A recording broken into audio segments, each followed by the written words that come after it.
ना सम्मान, मैंने तो कभी भी उसका भला नहीं चाहा। हमेशा हमेशा उसका अशुभ ही चाहा है। और सिद्धार्थ ने कहा कि उसकी सफलता का यश नहीं आ गया। नहीं मैं मेरी अंतरात्मा मुझे कोस रही है। मैं क्या करूं आर्यन? मैं घृणा और तुझसे भर गया है मेरा मन में। मेरे मन पे भी सिद्धार्थ की अमिट छाप पड़ गई। अब समझ में आया कि सिद्धार्थ तो किसी और ही मिट्टी का बना हुआ, और हम है कि कभी सिंहासन के आगे सोच भी नहीं सके। वो सिंहासन जो सिद्धार्थ के लिए पाना बहुत सहज था, वो एक क्षण में उसे छोड़कर चला गया। हम इतनी सी भी बात समझ नहीं पाए बंदा, और पाप पे पाप करते रहे। सच कहा था अजातशत्रु ने।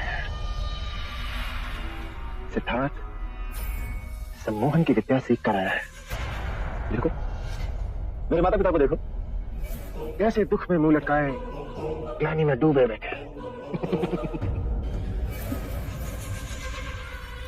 प्रभु का पेड़ बोया है हमने, फल की अपेक्षा कैसे करें हम? आए हैं आप लोग, आए हैं आप लोग। जब सिद्धार्थ को जड़ से उखाड़ के फेंकने का समय आया है, तो आप लोग शस्त्र डाल के बैठे हैं। पुत्र, तुम चाहो तो सिद्धार्थ से कुछ सीख सकते हैं। कुछ देर का सम्मोहन नहीं चलेगा।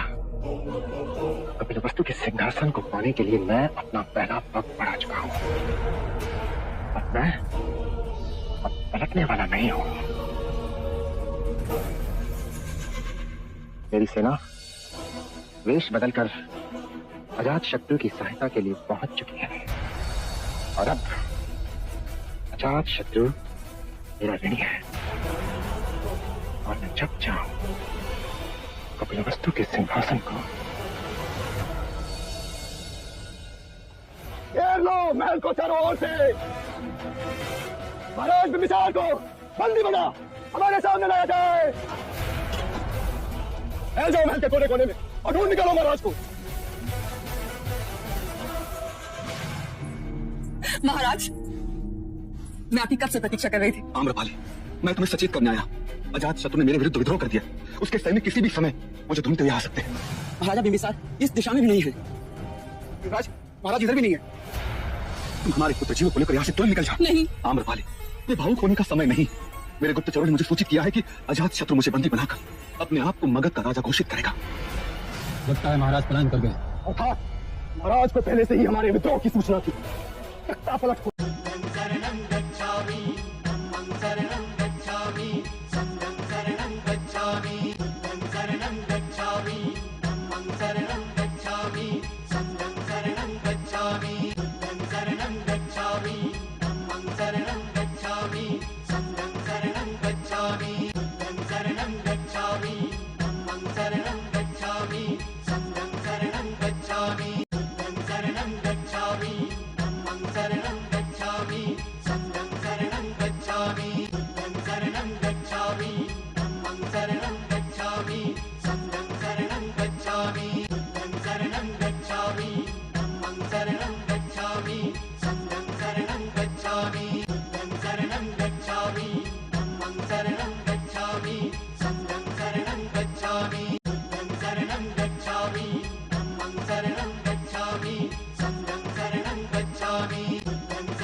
subscribe now and press the bell icon.